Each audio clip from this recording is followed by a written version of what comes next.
Joining me now is Alex Newman. He was a part of our National Worldview Weekend, our 22nd annual Worldview Weekend just a few weeks ago. All of those presentations are now in the vault for Vault members, worldviewtube.com/vault. Big news here with Alex. He has done a lot of studying as to what's going on in Venezuela. You know, a few years ago, the then CIA director, Mike Pompeo, told Chris Wallace on Fox News that China is in Venezuela and Russia and Hezbollah, lots of bad dudes in Venezuela.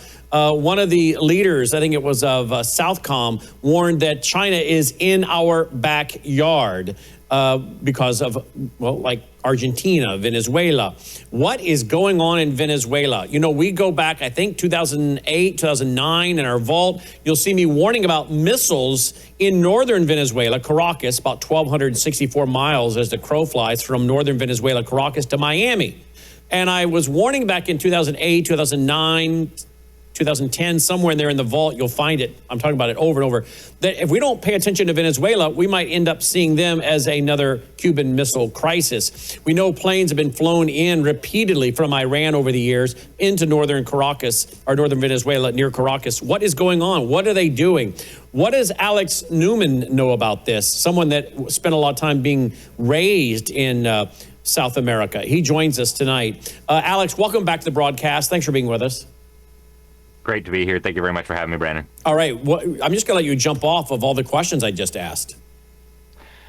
Well, this is a huge story. It's actually a story that's near and dear to my heart. As you mentioned, Brandon, I grew up in Latin America. I've lived most of my life in Latin America. I lived in Mexico. I lived in Brazil. I lived in South America. I'd been all over the place, and I've been back many, many times since then. And it's a story that I've been covering for 15 years, my entire career in journalism, because it's near and dear to my heart and because it's so important to what's happening in the United States of America. So I want to start off by saying that Venezuela itself is not the problem, right? Nicolas Maduro is a thug, he's a gangster, he's a communist, he's a terrorist, he's a brutal dictator, totally illegitimate. But on his own, he's nothing, right? He's absolutely nothing. His military is a joke. The United States could destroy it with virtually no effort. So I want to be clear out the gate that Venezuela itself is not the problem. Venezuela is a tentacle of a massive beast that now, unfortunately, has the United States in its grasp. And I'll start going back in time a little bit. In 1990, there was an organization that was formed, really an alliance, an umbrella organization. It was formed in Sao Paulo in the year 1990, called in English the Sao Paulo Forum. In Portuguese, the Foro de Sao Paulo. In Spanish, el Foro de San Pablo. And this was founded by Luiz Inácio Lula da Silva, the Marxist wannabe dictator of Brazil, Fidel Castro, the mass-murdering dictator of Cuba, the Sandinistas, the mass-murdering communist terrorists in Nicaragua, and, of course, the FARC, the mass-murdering communist narco-terrorists in Colombia. In English, it would be the Revolutionary Armed Forces of Colombia. For 50 years, these barbarians bombed and murdered and tortured civilians, children, absolutely grotesque organization, and they funded their activities through drug trafficking into the United States and other extortion, kidnapping, things like this. So this group came together, and their goal was, as they actually explained in 1997 at their meeting, to reclaim and regain in Latin America what had been lost in Eastern Europe. At that point, you know, the Iron Curtain was coming down around 1990. They wanted to rebuild communism and fortify it in Latin America. And so this alliance brought together political parties, social movements, terrorist organizations. FARC is just one of many terrorist organizations, drug trafficking organizations involved, and, of course, governments. Cuba, obviously, was hugely significant, the Workers' Party in Brazil. And what they are dedicated to is taking over the entire region for communism. Now, it's even worse than just Latin America, because the Russians have been deeply involved from the beginning, and the Communist Chinese have been deeply involved from the beginning. And I've reported all this at the New American Magazine. Very, very few other sources have reported this like we have. But even in 2014, I did a big article about Putin and Xi Jinping in Latin America. They were doing a tour of Latin America where they were openly calling for unification of Latin America, ideological conformity with these communist goals for a new world order. And so what people need to understand is this network, which is deeply, as you said, Hezbollah is there, Iran is there. Basically every anti-American organization, movement, government, dictator, terrorist organization that you can think of is involved in this.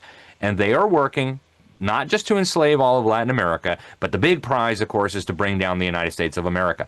Barack Obama Joe Biden, subversive elements of our Central Intelligence Agency, George Soros, and a whole bunch of other nefarious actors, very much including the Council on Foreign Relations, have been aiding and abetting this network for decades, okay? And it's at the point where Julia Swig, who was the director of Latin American Studies at the Council on Foreign Relations, open Castro apologist, bootlicker for the revolution. She was the David and Nelson Rockefeller Fellow for Latin American Studies at the CFR. So this is a massively powerful movement.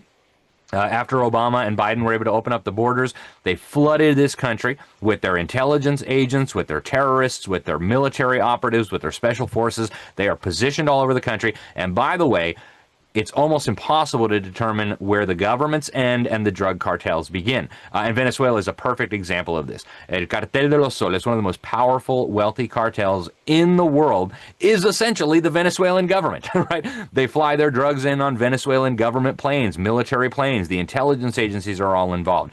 It is a massive moneymaker. And so what they do with all this money from the drug trafficking, from the oil, and from everything else is they rig elections in other countries, they foment revolution, they buy weapons for terrorist organizations. And again, they are in our backyard, literally in our country at this point, and very, very few people, unfortunately, are paying attention. So this is why President Trump is bombing these boats, which I have no problem with. I know some people, are worried about the constitutionality of it and whatnot, but I think since Thomas Jefferson, we've been going after people on the high seas that are coming against the country, right? So I'm not sure I have a big of a problem with it, but this seems to be really the goal is giving a warning to Venezuela and moving in quicker. And now we're hearing, of course, about the U.S. moving more and more into the area, into the region to maybe do something. We're even reading about, here we go, the headline here from this network that we're getting a base in Puerto Rico. And maybe, again, this is all getting ready to move against Venezuela. What are you hearing about that? Yeah, there are huge amounts of military assets being positioned. We've got a giant aircraft carrier off the coast there now. We've got thousands of troops at the ready. Leaked information, I have not been able to verify it, but that the president has authorized CIA activities in Venezuela. I wouldn't trust the CIA as far as I could throw them. And by the way, if you talk to the good guys within the CIA, they'll tell you the same thing. There is some nefarious stuff going on in the CIA. CIA has known all about this. So has the Department of State all this time. And for whatever reason, they've either done nothing or they've helped this network take over more and more of Latin America. So I think Donald Trump and some of his key people have a good understanding of what's going on there. I have absolute confidence that Pete Hegseth is the right man for the job.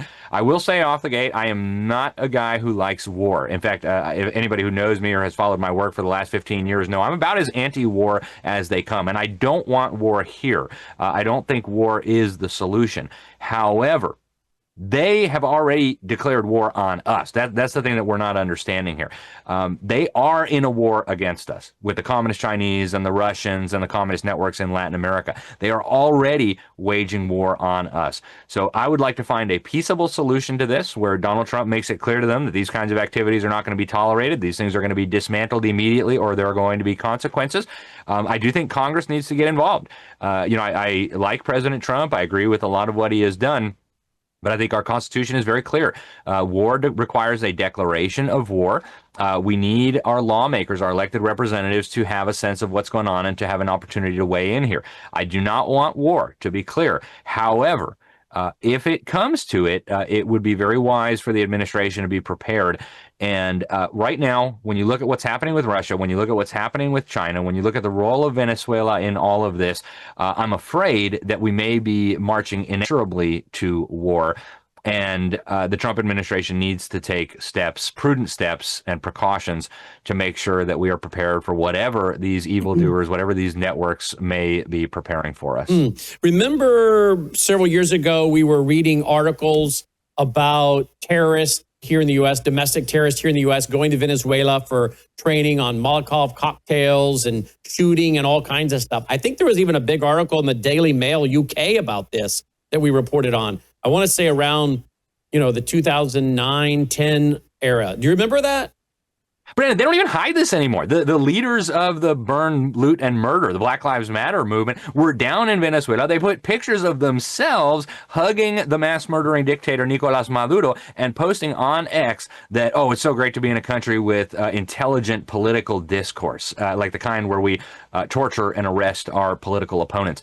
That's the level of brazenness that we're dealing with here. We have terrorist movements in the United States openly going to Venezuela, openly going to Cuba, cavorting with mass murderers who fully believe in destroying our country. And I'll say this too, Brandon, this is not a new problem. Okay, this has been going on for decades. Go back to the 1960s and the 1970s when we had the Weather Underground maniacs blowing up bombs. They bombed the Capitol building, they bombed the State Department, they bombed the Pentagon, they murdered police officers in this country, and then they bombed the funerals of these police officers.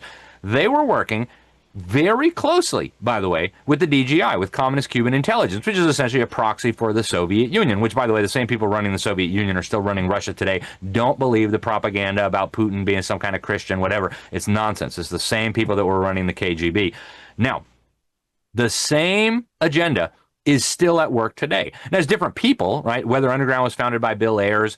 Bill Ayers, of course, was prosecuted. He got off on a technicality, bragged about it, said, you know, he was guilty as all get out. He went into education, of course. But I want to remind people of a couple of things here. The FBI infiltrated the leadership of the Weather Underground, which, again, a terrorist organization working with hostile communist foreign powers to bomb targets in the United States and collapse our government. The guy who infiltrated the leadership of the Weather Underground for the FBI, Larry Grathwohl, did some interviews before he passed away where he laid it all out. He said the leadership of the Weather Underground was preparing to foment a revolution in this country, and their plan was, and he articulates this, anybody can go watch this interview, they were going to invite hostile communist foreign powers into our country to occupy different parts of the country. The communist Chinese, the North Koreans, the Soviets, the Cubans, etc. Everybody was going to get their own little piece of the country to occupy. And they were going to build, he said, a network of re-education camps across the American Southwest where they were going to put counter-revolutionary Americans, which would, of course, include you and me and anybody else with two brain cells to rub together that doesn't believe in satanic, murderous Marxism. And he asked them, well, what do we do with the Americans who are just, you know, counter-revolutionaries to the core and can't be brought into the new way of thinking? And the leaders of this terrorist movement told him the plan is we're going to liquidate them. They estimated that they'd have to liquidate, I think, about 25 million Americans, which is about 10% of the population at that time. Now, different faces, but I want to remind people, Barack Hussein Obama was nobody. He was a community organizer until he launched his campaign for state senate in Illinois. And for those who don't remember, he launched his campaign for senate in Illinois in the home of Bill Ayers, the founder of the terrorist organization that was working with the Cuban government to bomb targets in the United States and overthrow our government. They failed in the 60s and 70s. America was not ready for the revolution, but this is a very different world now. We've had years of open borders. We've got assets positioned all across our country, sleeper cells, saboteurs, assassins, gangsters, you name it, all taking orders from these criminals. And folks, code red. You know, and I'm not saying this to scare anybody. We should not be fearful. God did not give us a spirit of fear, but we need to understand what we're up against. Venezuela is one tentacle on a giant monster that has its tentacles wrapped around our country. And if we don't deal with it, it's going to mean big problems for our country. All right, look at this. One battle after another is still a box office bomb, but it's also a beacon of light in the darkness. Well, that was the headline. This is Leonardo DiCaprio. I don't know if you know anything about the movie, but it is basically a modern day Weather Underground bombing, cultural, Marxist, full out Marxist, going after ICE and trying to free illegal aliens and bombing their sinners to get them out, get them free, etc. War with the government. Did you know that was in the theaters a few weeks ago? It bombed, by the way, here. Pardon the pun. Did you know about that? I did hear about that. And Brandon, there's something else too. The president of Colombia, Petro, who's, by the way, through and through communist, Barack Obama and George Soros helped hand FARC Colombia, literally, and I've done some very important reporting on that at the New American. He was in our country for the UN summit just a few weeks ago, publicly saying American troops do not obey orders from your commander-in-chief. You need to side with humanity, not with President Trump. They know something big is coming, and they're already encouraging our soldiers not to obey their leadership, but to side with quote-unquote humanity, by which they mean the Marxist revolution. So, and folks, obviously the Trump administration knows something is coming, and you can see it in several things that are going on. Not only are they apparently trying to find out who these gangs are, Tren de Aragua, all these other gangs, Sinaloa, get to the heart of this, but they are ramping up their National Guard response teams to be ready in all 50 states from April of 2026 to January 1 of 2026. So they must anticipate that the domestic terrorists, while we were being told we were the domestic terrorists, the Christians, the conservatives, the patriots, the pro-lifers, the MAGA, the America First, that was all a distraction while they flooded our country during the Biden regime with the real terrorists who are still here, many of them. They're trying, I think, to get them out, find out who they are, who the leaders are, but prepare for something I think they know is already coming that they can't stop, whether that's Al-Qaeda, the bin Laden boys, or what's coming, depending on who you're listening to. But these groups are all networked and working together with the red-green axis, the red being the Marxist, the green being the Islamist. I always explain that for new people. But if you go back and you read the Weather Underground's manifesto, their Prairie Fire from 1973, 74, somewhere in there, it's in my library bookshelf right over here. It reads like today. It's anti-Israel. It is pro-Mao, Chinese Mao, Communist Mao. It is pro-Palestinian. It is anti-capitalist. I mean, it reads like today, the need for the red-green axis. And I want to go back to what you mentioned. I had the chance to interview Larry Grothwald before he died. It's in the vault, folks, for those of them who are members at worldviewtube.com/vault. But Alex brought it up, and he's trying to show you how all these groups are working together. This is Larry Grothwald himself when he penetrated them underground, first for the law enforcement in Ohio, and then for the FBI, when the FBI used to be able to go after these groups prior to U.S. Senator Church of Idaho neutering the FBI. Listen to this. Here's what Alex was referring to. Is there any audio on that, guys? Yeah, there is. It's my fault. Hang on. Here we go. I brought up the subject of what's going to happen after we take over the government. We become responsible then for administrating, 250 million people. And there was no answers. No one had given any thought to economics. How are you going to clothe and feed these people? The only thing that I could get was that they expected that the Cubans and the North Vietnamese and the Chinese and the Russians would all want to occupy different portions of the United States. They also believed that their immediate responsibility would be to protect against what they called the counter-revolution. And they felt that this counter-revolution could best be guarded against by creating and establishing re-education centers in the Southwest, where we would take all the people who needed to be re-educated into the new way of thinking and teach them how things were going to be. I ask, well, what is going to happen to those people that we can't re-educate, that are die-hard capitalists?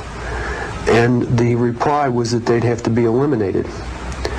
And when I pursued this further, they estimated that they would have to eliminate 25 million people in these re-education centers. And when I say eliminate, I mean kill. 25 million people. I want you to imagine sitting in a room with 25 people, most of which have graduate degrees from Columbia and other well-known educational centers, and hear them figuring out the logistics for the elimination of 25 million people. And they were dead serious. Yeah, they were dead serious. And I interviewed him again. It's at worldviewtube.com/vault. Just type in Larry Grothwald. So this is who they're working with. These are the people that the modern day Marxist and Islamist are working with. Remember, the head of CARE, Council of American Islamic Relations, which of course comes from Muslim Brotherhood, which gave birth to Hamas in '87, which are here in the country. They just arrested, by the way, a guy in Louisiana who took part in the terrorist attack of October 7th in Israel. They arrested him in the U.S., some of those people are here ready to do October 7th in America, believe you me. But remember the head of CARE, who's tied back to Hamas and Muslim Brotherhood through that line, said Black Lives Matter is our matter. Black Lives Matter is our campaign. The Islamists and the Marxists are united. I want you to comment on this. Here is back in our vault, my radio show from December 13th, 2010. December 13th, 2010. Okay. Look at what we've got here. We're talking about Iran places long-range missiles in Venezuela. Venezuela acquires 1,800 aircraft missiles from Russia.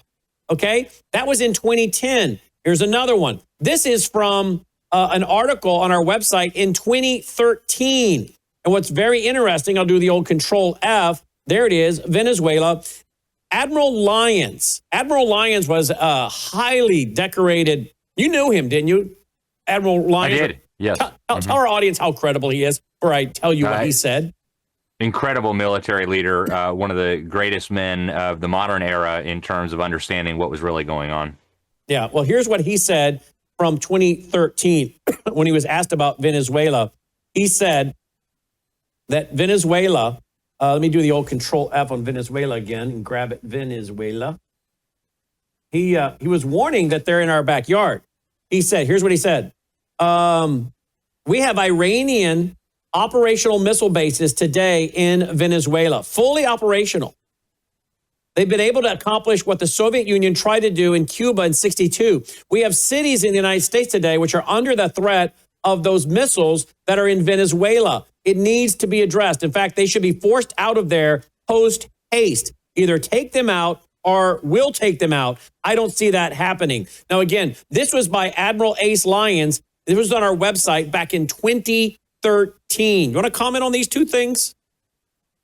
He was exactly right then, and the problem has only gotten much, much, much worse since then. Barack Obama, as I mentioned, deliberately aided and abetted this network. I mean, it was at the point, Brandon, where they were openly intervening on behalf of key operatives for the Sao Paulo Forum.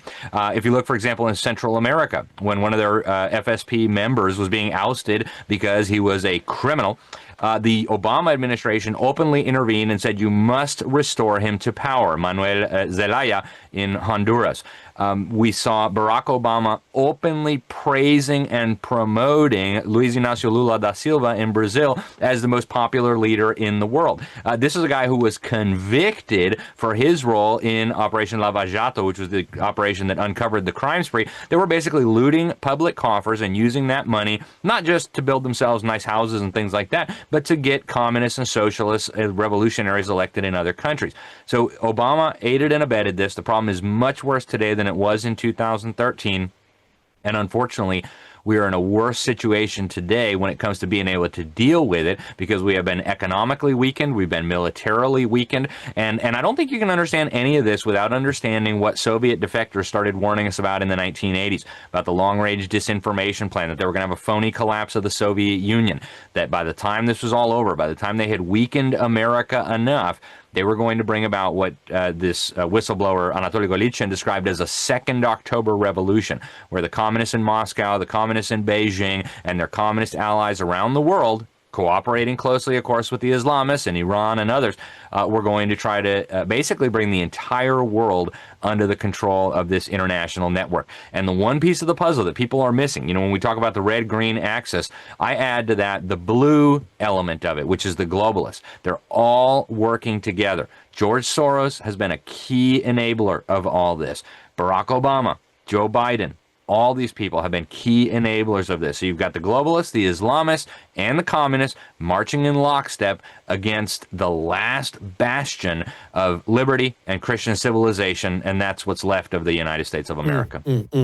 Oh, look at this. The Trump administration is preparing a new mission in Mexico to target drug cartels, according to NBC News. The plan involves deploying American troops and intelligence officers to strike drug labs and cartel leaders inside Mexico. How close is Mexico working with Venezuela? And you believe these governments are basically narco drug states, both Mexico and Venezuela, right?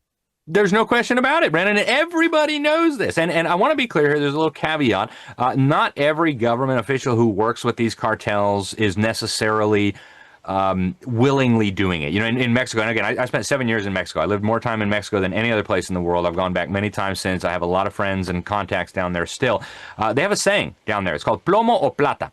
In other words, plomo is lead, plata is silver, is what it means, money. And so they go to these judges, these police chiefs, these senators, these politicians, and they say, look, you can have plomo or you can have plata. In other words, we'll either murder you and your family, we'll shoot up your house and kill you all, or you can have $100,000 dropped into an anonymous bank account, and you can use it for whatever you like. So lead, and for a lot of people, lead or silver, that's the saying?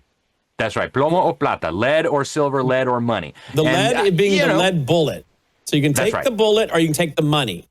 And a lot of them, of course, and for a lot of them, they know it's true, Brandon. I mean, they see their mayor hung, headless from a bridge. They know if I don't cooperate with these guys, they're going to kill me and my family too.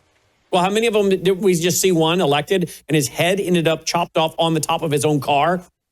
Yeah, and that's routine in Mexico. And this is the problem we're dealing with. We're dealing with satanic evil. Okay, so in the last 3 minutes I have, how concerned are you then that Iran is working with the drug cartels in Mexico? Again, I've talked about it for a few years, and that is all the drug tunnels between Mexico and the United States that, again, Todd Bensman has said, look, these drug cartels, they're about money. So if they get as much or more money smuggling people for sex trafficking, because you can use a drug up one time, sex trafficking pays over and over, or taking money from the Iran to help build their tunnels to smuggle bioweapons or small nukes or other things through, they'll do it. They're all about the money. How concerned are you that the drug cartels are working with the Islamists and that they are actively still infiltrating America? We just found another tunnel here recently, the last few weeks we've reported on it coming into the U.S. How concerned? I mean, you think about things like the Tom Clancy movies, right?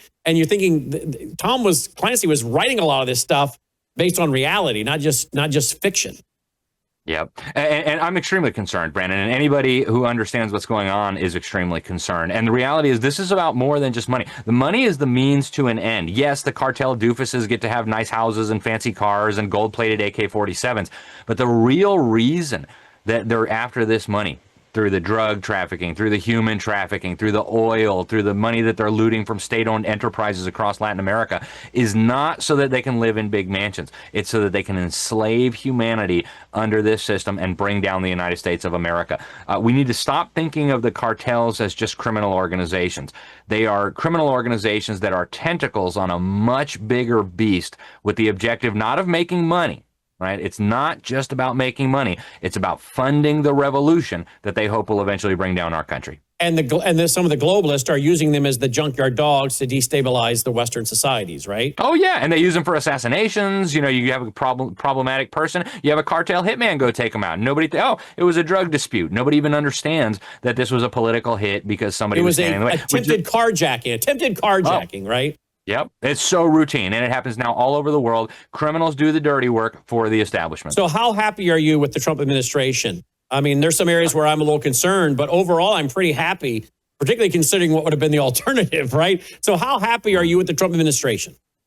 I'm very pleased that the Trump administration is taking this seriously. He's got a lot of good guys working for him on these issues. I'm grateful for that. This is a huge problem. I think he needs to go to the American people and to Congress with this so that people have an understanding of what we're dealing with. And I think he needs to do it now. So you think that's why these national strike forces are being stood up much quicker? 100%. So they know something's in the wind. Absolutely, they do. And you're preparing your family accordingly, aren't you? I am. And I would urge everyone else to do the same. And I am as well. LibertySentinel.org, LibertySentinel.org. Check it out. We also carry his broadcast on the weekends, don't we, guys? Yep, we do. They're telling me at worldviewtube.com. And you can pick up all of his writings and everything at LibertySentinel.org. As always, Alex, thank you for making time for us. Thank you so much, Brandon. Really appreciate it. Alex Newman checking in, LibertySentinel.org. Wow. We'll be right back after this break. Hello, I'm Brandon House. I want to thank you for all your support at wvwfoundation.com that helps make possible pushing out 24/7 content for free. Without your support, we'd have to put it all behind a paywall. But thanks to you and your support through our foundation, we're able to push it out for free as a broadcast service and broadcast ministry of WVW Foundation. Please consider going there and setting up an automatic monthly contribution, or go there and make an occasional contribution. If you prefer to support us through the mail, you'll find our mailing address there at wvwfoundation.com. You can also call and make your contribution over the phone by calling 901-825-0652. That's 901-825-0652. Again, all these details are available at wvwfoundation.com. Thank you for your support as we try to help people around the world understand the times through the lens of a Christian worldview.